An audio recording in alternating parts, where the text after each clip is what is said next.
Morning student. बात चल रही थी 8.2 की। लास्ट लेक्चर में 8.2 के 2 सम हमने कंप्लीट किए थे। अब सिर्फ एक ही एमसीक्यू बाकी है 8.2 का, और जो कि बहुत ही इजी है। 8.2 कंप्लीट करके आगे के इलस्ट्रेशन हम करने वाले हैं, इलस्ट्रेशन 11 और इलस्ट्रेशन नंबर 12। मतलब आज के लेक्चर में हम क्या करने वाले हैं, एक इलस्ट्रेशन और 2 एग्जांपल, जो कि 11 और 12 नंबर का। उसमें से इलस्ट्रेशन नंबर 12, एग्जांपल नंबर 12 बहुत ही बढ़िया है। 11 में भी एक चीज बहुत अच्छी है, वो मैं आपको बताने वाला हूं। लेकिन अभी स्टार्ट करते हैं 8.2 का 7 नंबर का सम। ओके, चलो स्टार्ट करते हैं। Area laying between the curves y² = 4x and y = 2x।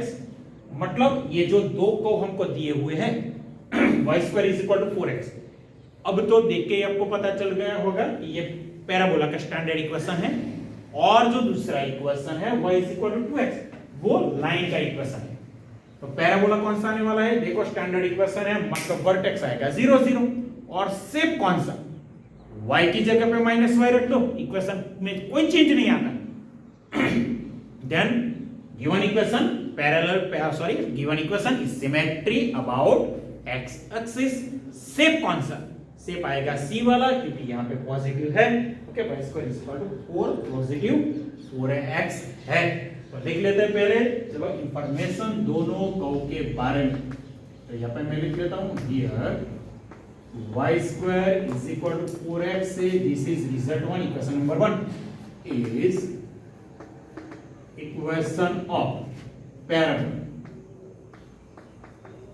and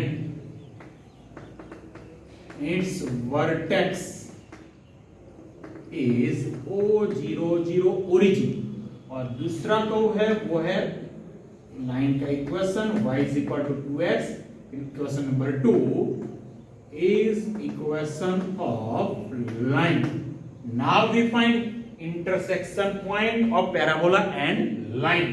okay, दोनों का इंटरसेक्शन पॉइंट फाइंड करते हैं। कैसे, now from equation number 1 and 2, इन दोनों का यूज करेंगे। देखो, तो पहला इक्वेशन हमारा क्या है, y² = 4x, और दूसरा इक्वेशन है y = 2x। ओके, कैसे काम करने वाले हैं, देखो यहाँ पे y² = 4, इसको मैं लिख लेता हूं 2 × 2x। Now I write 2x = y, then we get y² = 2y। 2y take this side, then y² - 2y = 0। Now from this two terms y is common।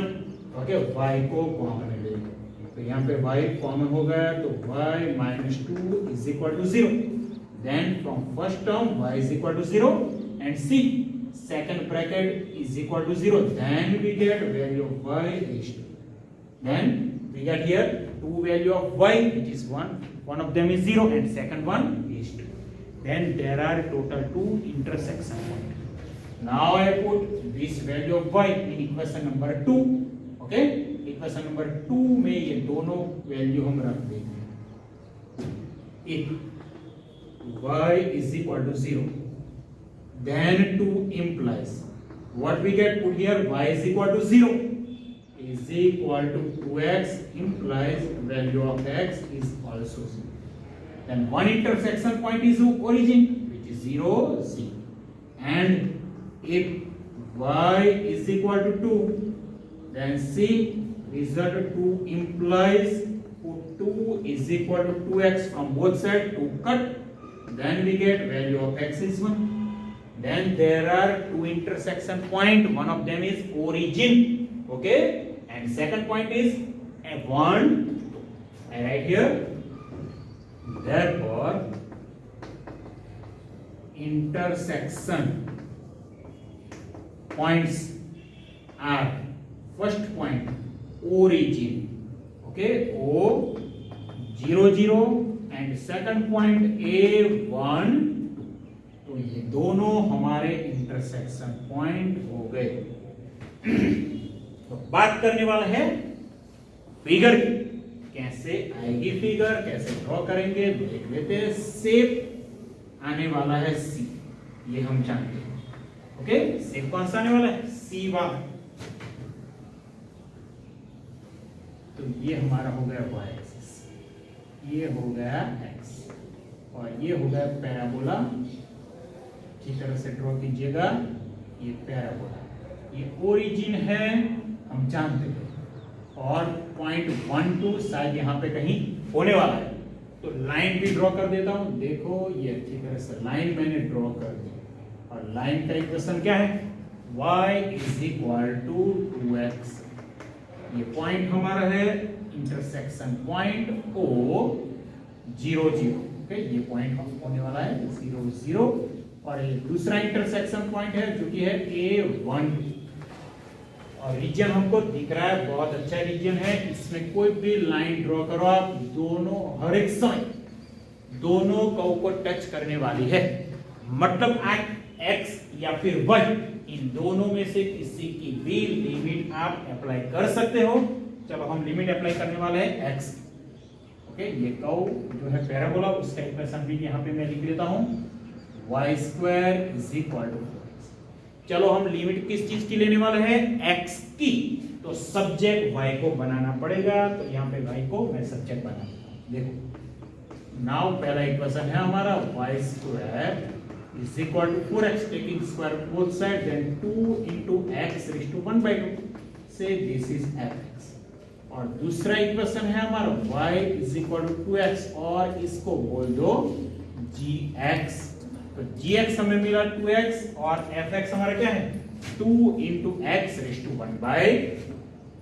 Now I find value of i। कैसे? i is equal to limit हमारी है 0 to 1, और fx minus gx dx। i is equal to integration 0 to 1, function हमारा क्या है? 2 into x raised to 1/2, और minus gx है 2x dx। अब बहुत ही ज्यादा इजी रह गया, 2 कॉमन निकाल दो, बाद में इंटीग्रेशन अप्लाई कर दो, तो यहाँ पे i is equal to 2 integration of x raised to 1/2, that is x raised to 3/2 in denominator 3/2, minus integration of x which is x square by 2, और lower limit 0 upper limit 1।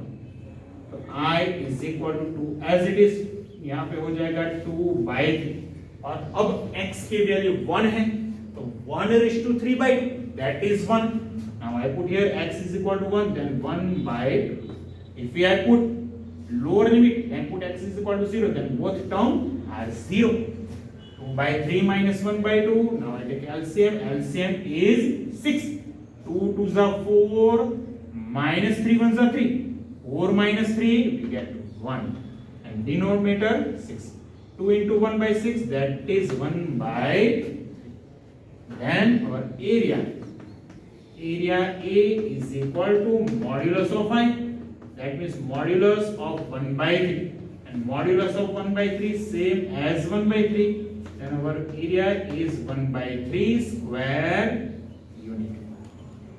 तो ये सम हमारा खत्म हो चुका है, मतलब एक्सरसाइज 8.2 बिल्कुल खत्म। उसके आगे के सारे इलस्ट्रेशन 8.1 भी हमारी खत्म हो चुके हैं। अब मैं लेने वाला हूं एग्जाम्पल नंबर 11। उसमें एक चीज बहुत ही बढ़िया है, क्या? वो मैं आपको बता देने वाला हूं। चलो मैं पहले क्वेश्चन लिख लेता हूं। एग्जाम्पल नंबर 11 क्या है क्वेश्चन हमारा? Find the area of the parabola, find the area of the parabola.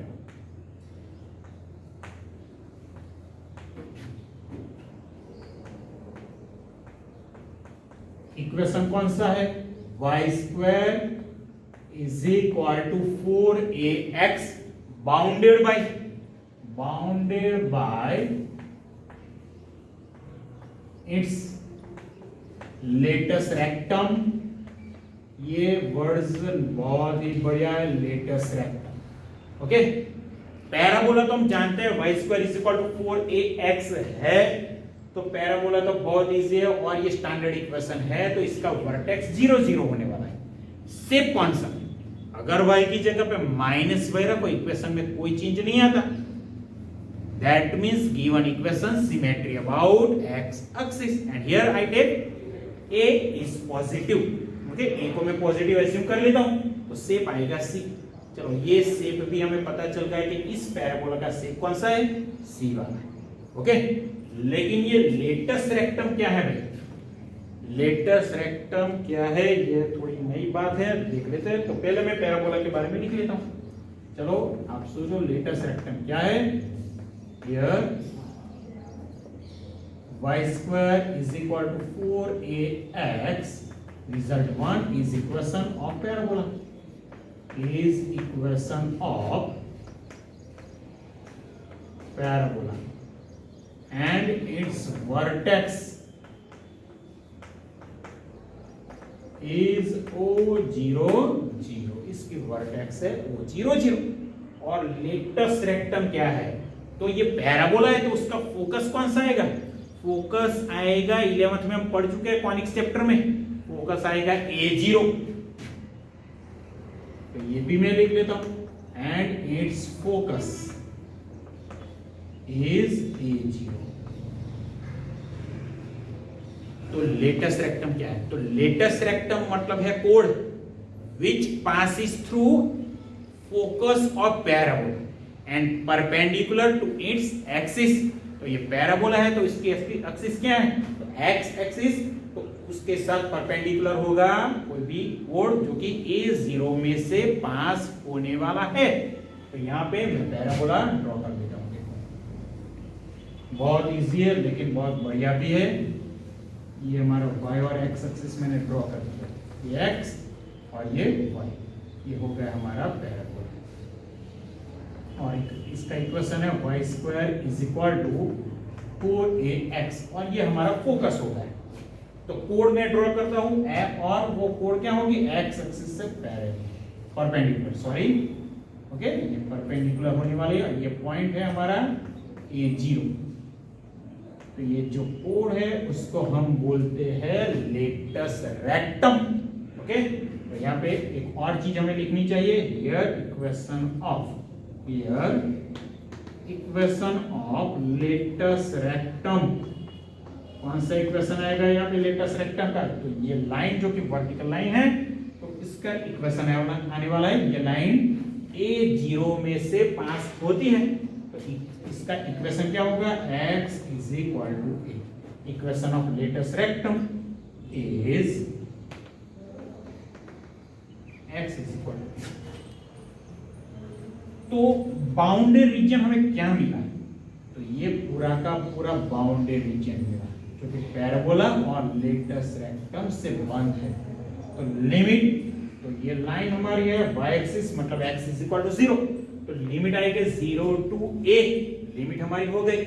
Subject y को बनाना पड़ेगा तो y को मैं सब्जेक्ट बना देता हूं। देखो हियर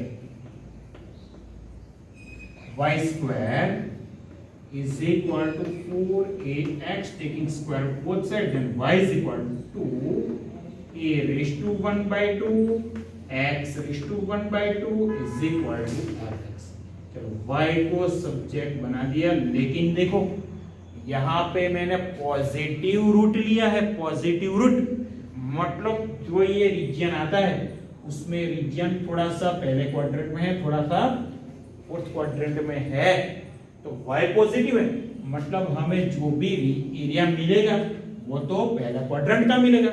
तो फाइनल एरिया को 2 से मल्टीप्लाई करना पड़ेगा क्योंकि y या फोर्थ क्वाड्रेंट में नेगेटिव है। यहाँ पे मैंने पॉजिटिव बात की है। ओके, तो I अब फाइंड कर लेते हैं।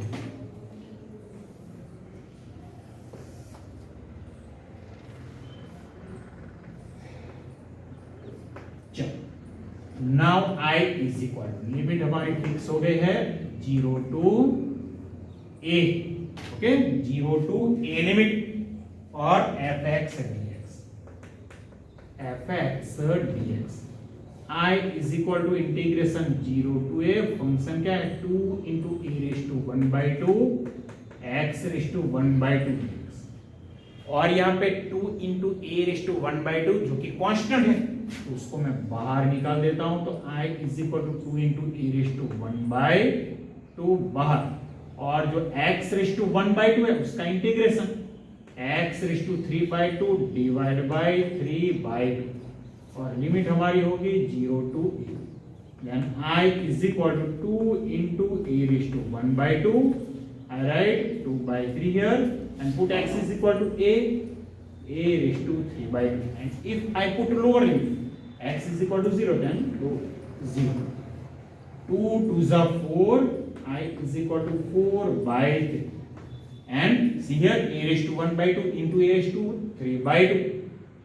These two terms are in multiplication, then summation of power 1/2 plus 3/2 means a raised to, okay, and I write area, required area of boundary region a is equal to 2 into modulus of I. तो ये जो हमें I मिला वो तो सिर्फ पहला quadrant की बात की थी, लेकिन चौथा क्वाड्रेंट भी है यहाँ पे, तो 2 से मल्टीप्लाई करना पड़ेगा, तो a is equal to 2 into modulus 4/3 a square means 2 into 4/3 a square. Now simple multiplication, 4 to the 8/3 a square unit which is required area. Okay, तो ये सब हमारा खत्म हो गया। अभी एक और इलस्ट्रेशन नंबर 12 की बात करने वाले हैं। ओके, अभी एक और इलस्ट्रेशन की बात करने वाले हैं, दोनों में खास ध्यान रखिएगा, ठीक है। लेटेस्ट रेक्टेंगल का इक्वेशन आना चाहिए, x is equal to a है, ठीक है।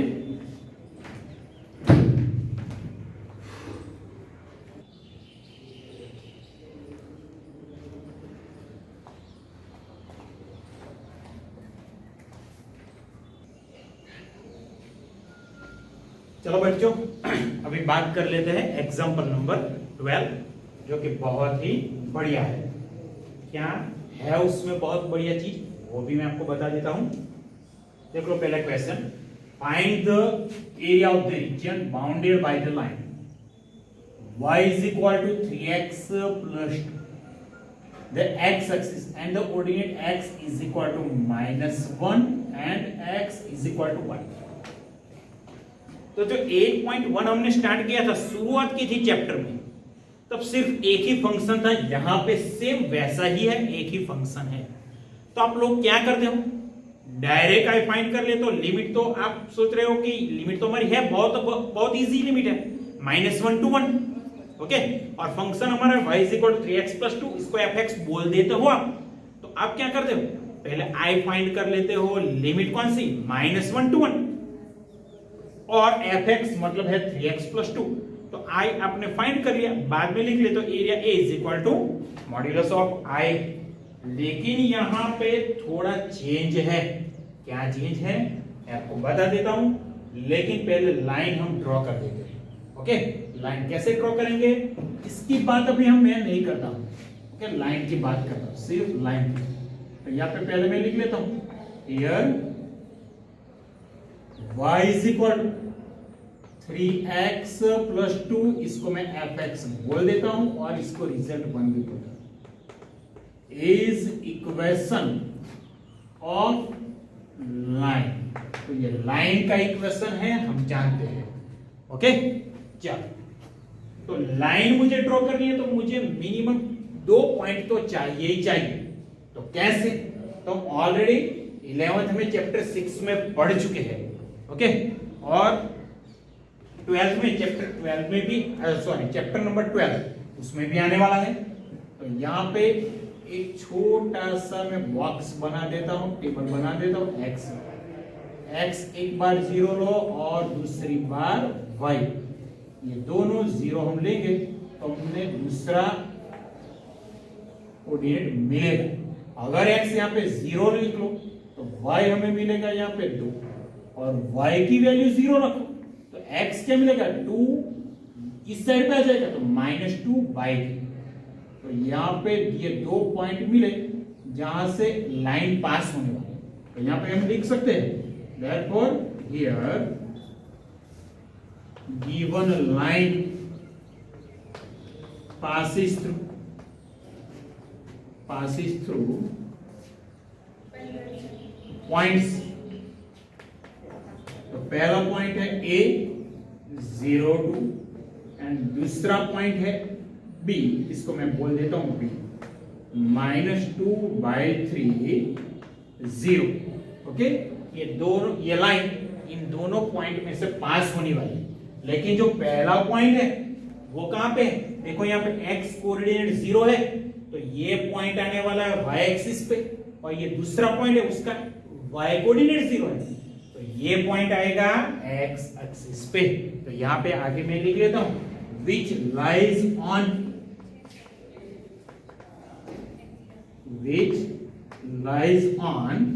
पहला पॉइंट कहां पे है? y axis and x axis respectively. Okay, ये दोनों पॉइंट, पहला पॉइंट है x एक्सिस पे, दूसरा पॉइंट है y एक्सिस पे। तो पहले यहाँ पे मैं फिगर ड्रॉ कर देता हूं। फिगर कैसी आएगी देख लो। यहाँ पे बहुत बढ़िया सम है, इजी नहीं है, आप जैसा सोच रहे हो बिल्कुल वैसा नहीं है। ओके, चलो तो y और x एक्सिस में ड्रॉ कर देता हूं। तो ये हो गई हमारी y एक्सिस। स्केल का जरूर से यूज कीजिएगा। और ये हमारी है x axis.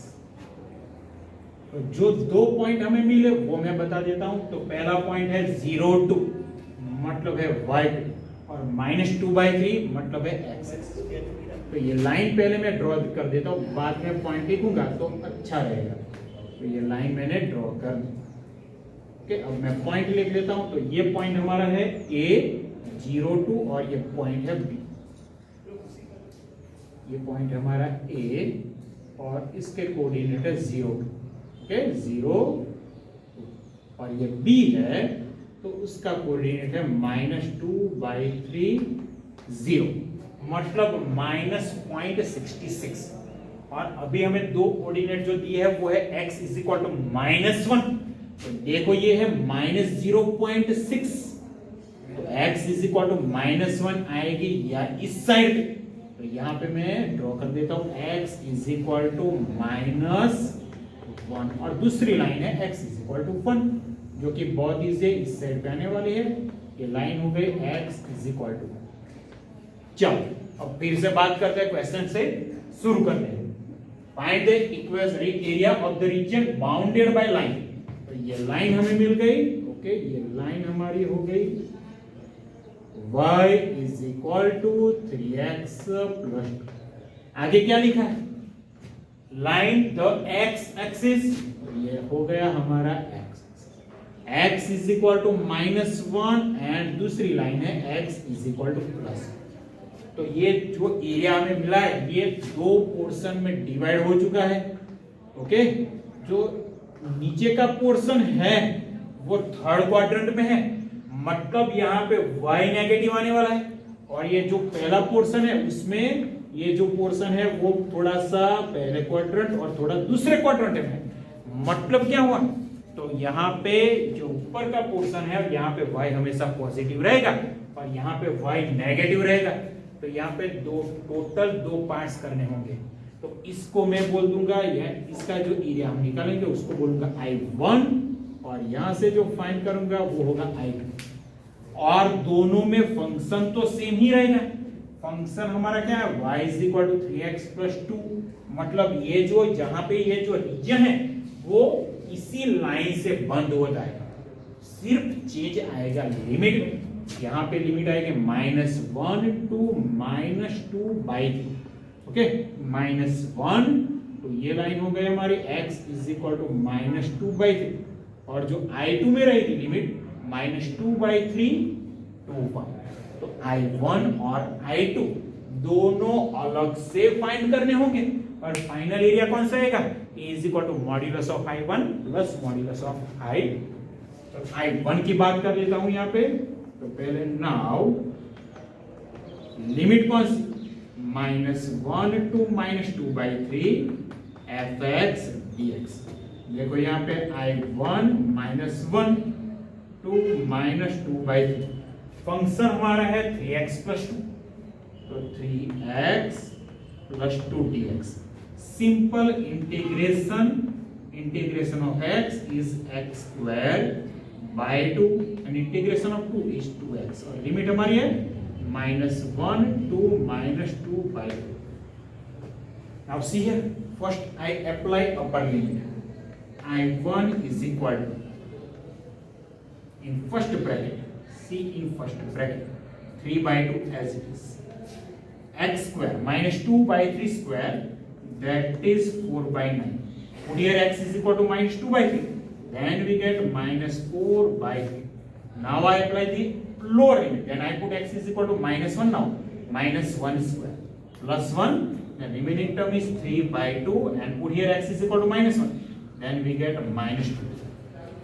Now see here I1 and therefore I1. I solve the first bracket first. 2 2s are 4 and 3 3s are 9.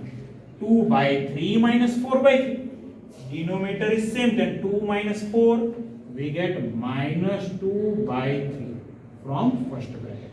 See in second bracket 3 by 2 minus 2. Take LCM, 2 2s are 4. 3 minus 4 minus 1 by 2 here. Minus 1 by 2. Then I1 is equal to minus 2 by 3 plus 1 by 2. Now I take LCM. LCM is 6. 2 2s are 4. Minus 4 plus 3. Minus 4 plus 3, that is minus 1 by 6. We get I1 is equal to minus 1 by 6. Now I find I2. अब मैं I2 find करने वाला हूं, वो भी easy है और बाद में हमारा and I2 is equal to limit हमारी है minus 2 by 3 to 1 fx dx. Then I2 is equal to minus 2 by 3 to 1 और हमारा फंक्शन क्या है 3x plus 2dx. Okay, 3x plus 2dx. Now integration of x is x square by 2. 3x square by 2. Integration of 2 is 2x. Minus 2 by 3 to 1.